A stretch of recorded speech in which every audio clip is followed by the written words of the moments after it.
ओम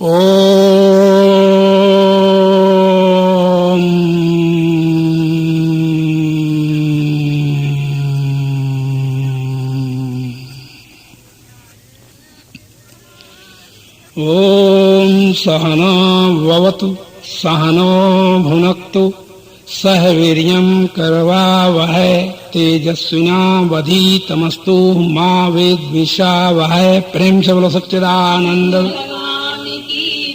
बोलो कृष्ण बलदेव की, बोलो रामचंद्र महाराज की, बोलो सनातन धर्म की, बोलो सतगुरुदेव महाराज की जय। अर्चनीय वंदनीय प्रातः स्मरणीय जगत नियंता की चरण शरण में विराजमान समुपस्थित बंधुओं एवं संत समाज, मेरी ही आत्मा में विराजमान माताओं और बच्चों, सौभाग्य से मनुष्य जन्म मिला और इस मनुष्य जन्म को पाकर प्राणी यदि दुखों से निवृत्त नहीं हुआ और परमानंद को प्राप्त नहीं किया तो उसने बहुत बड़ी गलती की है। जीवन में उसने कुछ भी नहीं किया। इसलिए इस जीवन में आकर के प्राणी अपना परम उद्धार करे। इसके बाद 2 मिनट का हम कीर्तन करते हैं और तदपरांत चर्चा करेंगे। जय सतगुरु दीन दयाल हरि, सतगुरु दीन दयाल हरे, जिनने भव सागर पार करे, जिनने भव सागर पार करे।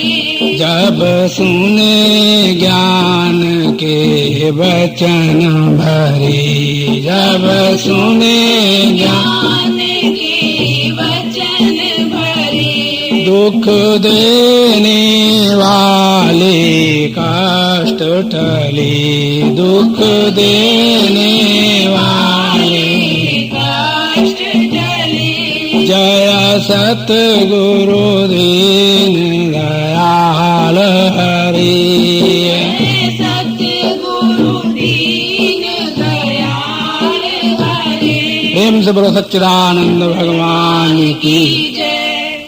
अर्चनी वंदनी प्रातः स्मरणीय जगत नियंता की चरण शरण में विराजमान समुपस्थित बंधुओं, माताओं और बच्चों, सौभाग्य से ये जन्म मिला है तो इसकी सार्थकता धन, बल, विद्या, अधिकार, स्वर्ग इत्यादि को प्राप्त कर लेना नहीं है। नाना सिद्धियां, नाना निधियां एवं योग ध्यान समाधि की सिद्धि कर लेना नहीं है, क्योंकि योग ध्यान समाधि की सिद्धि ज्यादा से ज्यादा दूर तक यदि जाती है तो निर्विकल्प समाधि तक जाती है और निर्विकल्प समाधि से आगे योग की कोई गति नहीं है। तो और निर्विकल्प तक परमात्मा का होना नितांत मिथ्या है, माने परमात्मा हो ही नहीं सकता। इसीलिए निर्विकल्प समाधि में जाकर प्राणी वापस कालांतर में आ जाता है।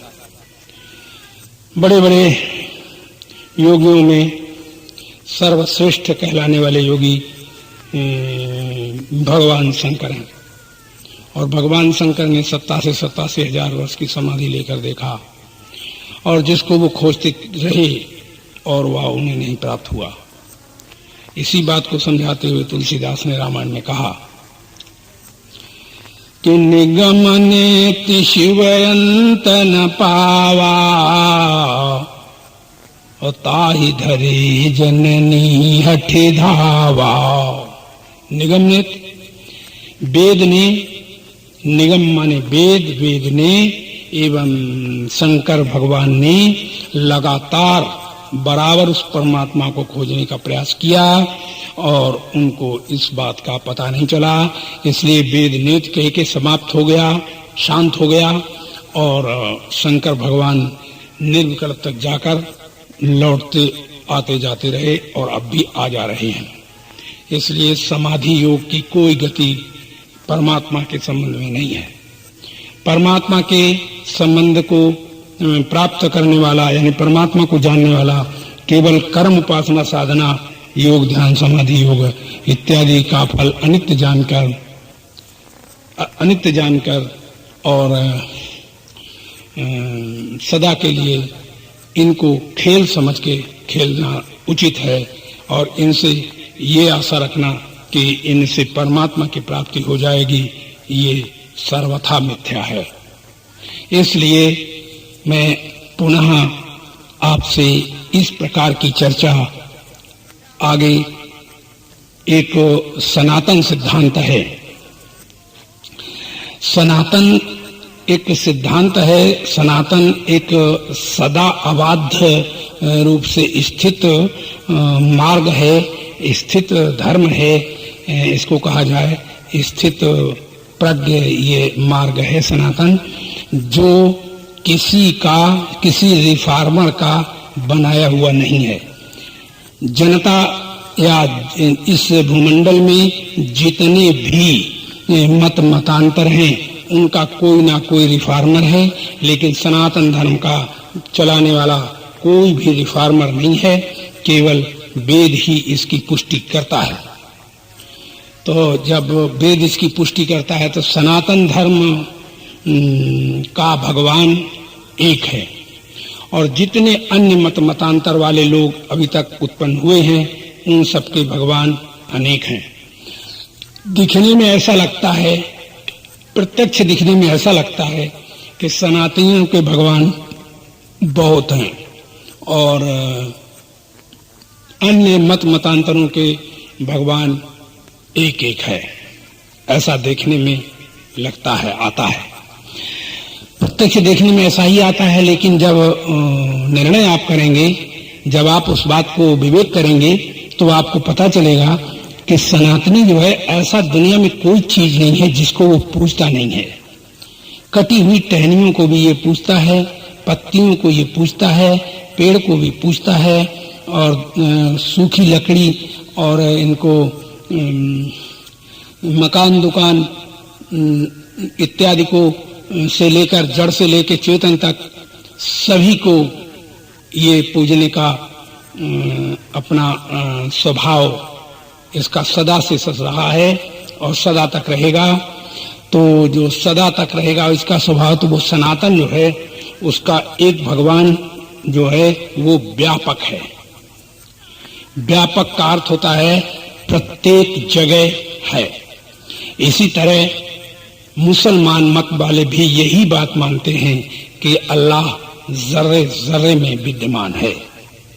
यही बात नानक कबीर ईसा भी ऐसा ही मानते हैं कि हमारा भगवान यत्र तत्र सर्वत्र है, हाजिर नाजिर है। तो जब ऐसा ही सारे मतांतर वाले मानते हैं तो साथ ही साथ सनातन धर्म ये मानता है कि परमात्मा सबसे बड़ा और सबसे छोटा भी है। तो सनातनी जो है व्यापक भगवान के नाते किसी की, पहली बात, सनातन मत वाले लोग किसी की भी पूजा नहीं करते। जैसे वो दुनिया में नाम रूप वालों की पूजा नहीं करते, नाम रूप जिसके हैं उसकी वो पूजा करता है। और दुनिया में जितने मतांतर वाले लोग हैं ये अपने नाम रूप को ही भगवान जानते हैं और नाम रूप से रहित भगवान को नहीं जानते।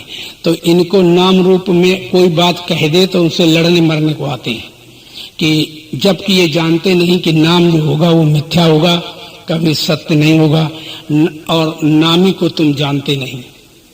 तो नामी जो है वो अनामी है, जिसका कोई नाम नहीं, जिसका कोई रूप नहीं, जिसका कोई रंग नहीं, जो सदा एक सा बना रहता है।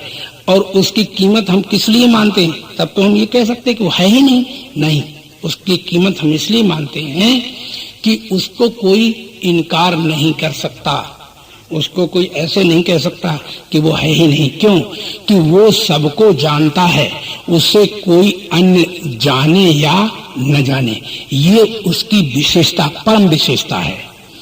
तो जब वो सबको जानता है और उसे कोई जाने या न जाने, तो ऐसा भगवान दुनिया में किसी का नहीं है। कहते हैं, अलग बात है, ये संसार वाले लोग कहते हैं कि राम जो है सबको जानता है, कृष्ण जो है सबको जानता है, ब्रह्मा विष्णु सबको जानता है। लेकिन सच में देखा जाए कि नाम राम और कृष्ण और ब्रह्मा और विष्णु और शंकर इत्यादि इत्यादि जितने नाम रूप हैं, वे सारे के सारे नाम रूप कभी किसी को नहीं जानते। वो जड़ है और जड़ से चेतन हो ही नहीं सकते। और चेतन तत्व जो है वो इन सबसे सब में होता हुआ सबसे परे है, और सबसे परे है वो एक रस है। तो सनातनी जो है उसके अंदर एक गुण है कि वह एक भगवान को जान करके केला को पूछता है, बरगद को पूछता है, पीपल को पूछता है, तुलसी को पूछता है। यहाँ तक ऐसा कोई पौधा नहीं जिसको नहीं पूछता, और ऐसी कोई स्त्री नहीं है, ऐसा कोई पुरुष नहीं है, ऐसा कोई जाति का नहीं जिसको हम नहीं पूछते। माने हम माने सनातनी। तो सनातनी सबको पूछता है। क्यों? क्योंकि सनातनी जो है दुर्गा, काली, राम, कृष्ण, ब्रह्मा, विष्णु और प्रेत, भूत और मठ मंदिर, माने दुनिया में सनातनी जो है उसके अंदर एक क्षमता है, और वो उसके अंदर जो क्षमता है वो ये है कि वो मस्जिद में भी जाता है, मंदिर में भी जाता है, और गुरुद्वारे में भी जाता है, और चर्च आदि में भी जाता है। माने वो हर जगह अपना जाके मत्था टेक लेता है। क्यों? क्योंकि उसका भगवान हर जगह मौजूद है। तो मस्जिद में भी है, मंदिर में भी है, गुरुद्वारे में भी है, और मूर्तियों में भी है, जड़ में भी है और चेतन में है। तो इसलिए सनातनी क्यों मत्था टेकता है? क्योंकि सनातनी किसी वस्तु व्यक्ति को मत्था नहीं टेकता। सनातनी सब जगह जो व्याप्त है, ज्ञान स्वरूप है, आनंद स्वरूप है, ऐसे उस परमात्मा को मत्था टेकता है। और वो प्रत्येक पद पदार्थ में जब मत्था टेकता है तो ऐसा लगता है पद पदार्थ का ये पुजारी है, पत्थर का ये पुजारी है। नहीं, वो पत्थर का पुजारी नहीं, पत्थर में भगवान को जानता है। यदि पत्थर को वो सत्य जानता, पत्थर को ही भगवान मानता, तब तो मूर्ति का खंडन हो जाने पर, मूर्ति यदि खंडित हो जाती है तो हम उसे जल प्रवाह कर देते हैं, विसर्जित कर देते हैं नदी आदि में। तो हम मूर्ति को विसर्जित न करते और उसी को रखे रहते। तो हम तो मूर्तियों को टूट जाने पर विसर्जित कर देते हैं। तो इसलिए हम मूर्ति के पुजारी नहीं हैं। मूर्ति में चूंकि भगवान है, इसलिए भगवान के ही हम पुजारी हैं। जैसे कल मैंने कहा था कि दुनिया में किसी भी वस्तु में सुख, शांति एवं आनंद, प्रियता नहीं है।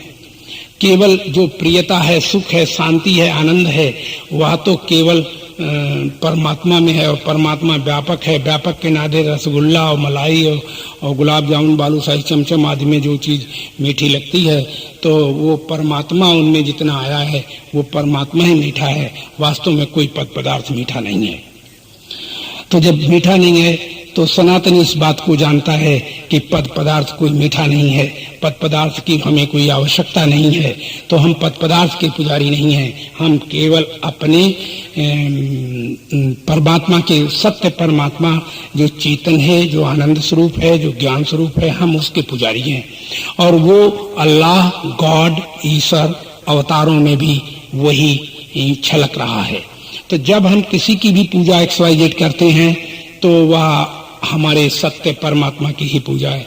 इसी सिद्धांत के आधार पर भगवान कृष्ण ने गीता में कहा कि हे अर्जुन, भूतों के पूजने वालों को भूत प्राप्त होते हैं, और प्रेत आदि को पूजने वाले प्रेत आदिकों को प्राप्त हो जाते हैं, और देवी देवताओं को पूजने वाले देवी देवताओं को प्राप्त हो जाते हैं। लेकिन ये जो भूत आदि को पूजते हैं, प्रेत आदि को पूजते हैं, देवी देवताओं को पूजते हैं, तो ये सब पूज तो रूपांतर में मुझे ही रहे हैं, परंतु वो मुझको जानते नहीं।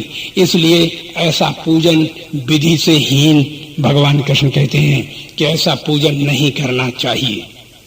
ऐसा पूजन करने से प्राणी भटक जाता है, अपने पथ से गिर जाता है। तो भगवान कहते हैं कि जब कोई प्रेत को पूजता है तो हे अर्जुन, पूज तो वो मुझे ही रहा है, और मुझे जब पूज रहा है तो वो ये नहीं जानता कि प्रेत को पूज के प्रेत तो है ही नहीं, मैं ही उसकी भावना से बन के वहां प्रेत दिख रहा हूं। वहां स्त्री पुरुष कोई है ही नहीं, मैं ही उसकी भावना से उस रूप को धारण करके दिख रहा हूं। इस बात को समझाते हुए तुलसीदास ने कहा कि जाकी रही भावना जैसी, प्रभु मूर्ति तिन देखी तैसी। जिसने परमात्मा को प्रेत रूप से देखा, उसे प्रेत बन के परमात्मा दिखा। जिसने पत्नी और पुत्र रूप से जाना, उसको पत्नी और पुत्र बन के दिखा।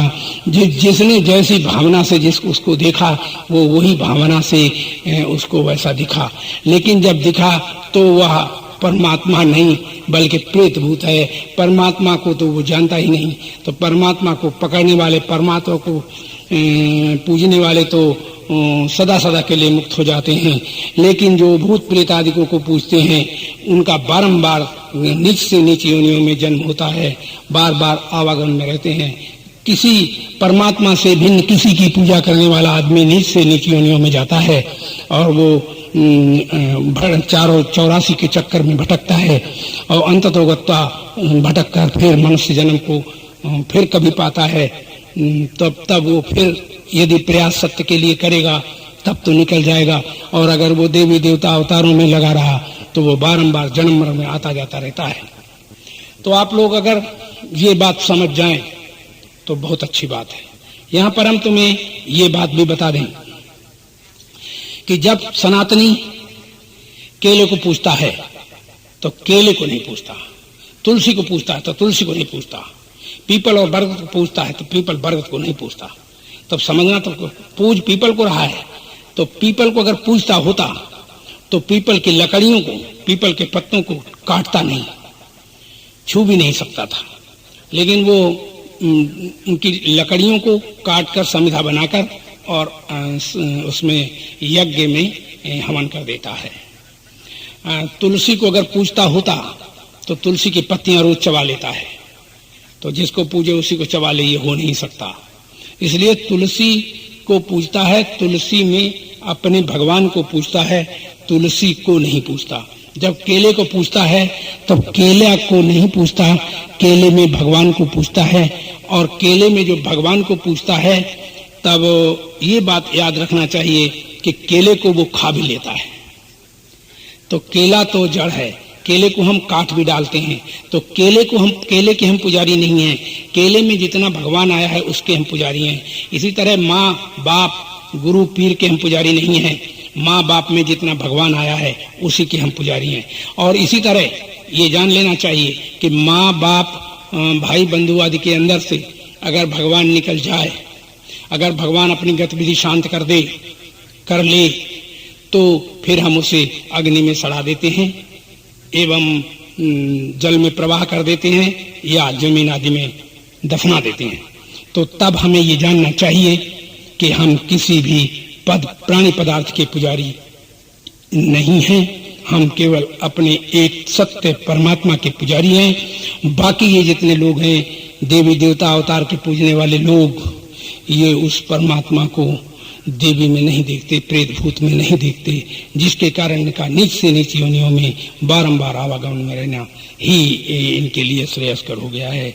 हमारा कर्तव्य है कि हम इन सबको सच्ची शिक्षा दें। भगवान कृष्ण ने गीता में ये बात सच्ची शिक्षा देकर कहा कि अर्जुन, हम किसी के पुजारी नहीं हैं। वास्तव में सारा संसार सर्वे रहमेव वेद्या, सब वेदों के अंदर एक ओम का वाच्य परब्रह्म मैं ही हूं। तो ओम का वाच्य परब्रह्म मैं ही हूं। तो जब ओम का वाच्य परब्रह्म भगवान है, कृष्ण है, तो विचार करना पड़ेगा कि कृष्ण तो मर गए, चले गए, अब कैसे वो हो सकते हैं? तो राम तो चले गए, मर गए, वो भगवान कैसे हो सकते हैं? अब प्रश्न आता है कि नहीं, राम के अंदर जो व्यापक भगवान था वो तो अब भी मौजूद है, कृष्ण के अंदर जो व्यापक भगवान है वो तो अब भी मौजूद है। तो राम कृष्ण भगवान नहीं, अगर रामकृष्ण भगवान को माने कोई कि रामकृष्ण भगवान है, तो उसी प्रकार इस दुनिया में पेड़ पौधों से लेकर, जड़ से लेकर चेतन तक, और कुत्ते गधे भी परमात्मा के रूप में, आत्मा के रूप में देखे जाएं। जो लोग कुत्ते गधे और आत्मा आदि में, कुत्ते गधे आदि के अंदर परमात्मा को जानता है, पेड़ पौधों के अंदर परमात्मा को जानता है, नदी नाले आदि के अंदर परमात्मा को जानता है, तो वह सच्चा जानने वाला है और उसकी पूजा सच्ची है। भगवान कृष्ण कहते हैं, भगवान कृष्ण से अर्जुन ने एक बार ये प्रश्न किया कि हे महाराज एक बात बताओ। भगवान बोले, अर्जुन क्या बात है? बोले ये बताओ कि तुम किस प्रकार से, कौन सी पूजा तुम्हारी की जाए जिस पूजा से तुम जल्दी पूजित होते हो। जब ये पूछा कि कौन सी पूजा तुम्हारे लिए श्रेयस्कर है, तो भगवान कृष्ण बोले, अर्जुन जो ये मेरा कहा हुआ ज्ञान, जो मेरा सत्य ज्ञान है, जो सत्य की खुलासा करता है, सत्य के ऊपर से पर्दे हटा देता है, ऐसा जो ज्ञान मार्ग है, वह ज्ञान मार्ग को जो कहेगा दूसरों के लिए या उसको सुनेगा, तो उसके द्वारा जो मैं पूजित होता हूँ, वो अन्य किसी क्रियाओं के करने वाले से पूजित नहीं होता।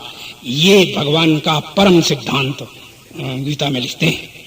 केवल कहना ही पर्याप्त है और सुनना ही पर्याप्त बताया है भगवान ने पूजा पाठ को पर्याप्त नहीं बताया।